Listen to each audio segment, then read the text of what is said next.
যুক্তরাষ্ট্রের ক্যালিফোর্নিয়ায় অবস্থিত এক বিশাল মরুভূমি। নামটাই যেন সতর্কবার্তা, ডেথ ভ্যালি।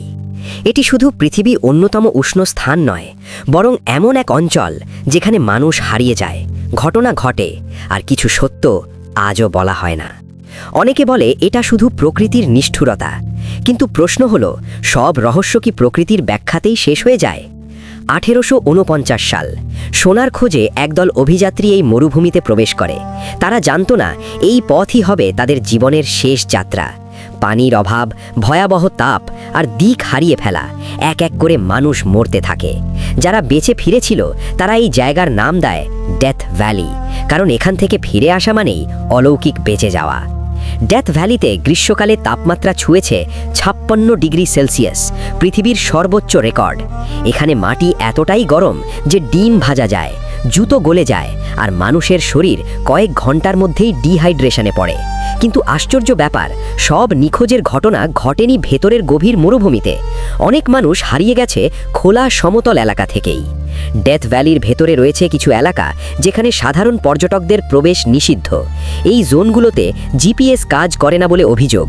হঠাৎ রাস্তা বন্ধ হয়ে যায়, সতর্কবার্তা ছাড়াই এলাকা সিল করে দেওয়া হয়। সরকারি নথিতে এগুলোকে বলা হয় এনভায়রনমেন্টাল হ্যাজার্ড জোন। কিন্তু প্রশ্ন থেকেই যায়, এত কড়া নিরাপত্তা কেন? গত কয়েক দশকে হাইকার, অ্যাডভেঞ্চার ট্যুরিস্ট, এমনকি সামরিক ট্রেন্ড লোকও ডেথ ভ্যালিতে নিখোঁজ হয়েছে। কিছু দেহ পাওয়া গেছে বছরের পর বছর পরে, কিছু মানুষ আজও নিখোঁজ। সবচেয়ে ভয়ঙ্কর বিষয়, কিছু মানুষ হারিয়ে গেছে এমন জায়গা থেকে যেখানে হারিয়ে যাওয়া প্রায় অসম্ভব। কোনো লড়াইয়ের চিহ্ন নেই, কোনো সাহায্যের সংকেত নেই, তারা যেন হাওয়ায় মিলিয়ে গেছে। ডেথ ভ্যালির সবচেয়ে রহস্যময় জায়গাগুলোর একটি রেস ট্র্যাক প্লায়া। এখানে দেখা যায় ভারী পাথর নিজেরা নিজে সরে যায়, পেছনে রেখে যায় লম্বা দাগ। বিজ্ঞানীরা বলেন বরফ, বাতাস আর মাটির কারণে এমন হয়, কিন্তু স্থানীয়দের দাবি রাতে তারা শুনেছেন অদ্ভুত শব্দ, কম্পন আর অজানা নড়াচড়া। সবকিছু কি সত্যিই এত সহজ?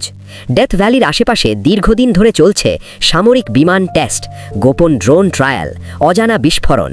স্থানীয়দের মতে কিছু এলাকা আসলে মিলিটারি ব্ল্যাক সাইটের কভার। সরকার কখনো তা স্বীকার করেনি, কিন্তু সব প্রশ্নের উত্তরও দেয়নি।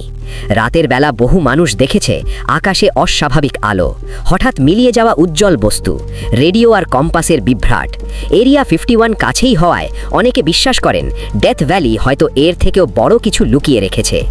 ডেথ ভ্যালিতে ঢোকার পর অনেকে বলেছেন সময়ের অনুভূতি হারিয়ে ফেলেন, একই জায়গায় বারবার ফিরে আসেন, অদৃশ্য কারো উপস্থিতি টের পান। এটা কি শুধু তাপ আর ডিহাইড্রেশন, নাকি পরিবেশে এমন কিছু আছে যা মানুষের মস্তিষ্কে প্রভাব ফেলে? আজ ডেথ ভ্যালি একটি ন্যাশনাল পার্ক, কিন্তু কিছু ম্যাপ আজও পাবলিক নয়, কিছু এলাকা এখনও অফ লিমিটস, কিছু রিপোর্ট আজও ক্লাসিফাইড।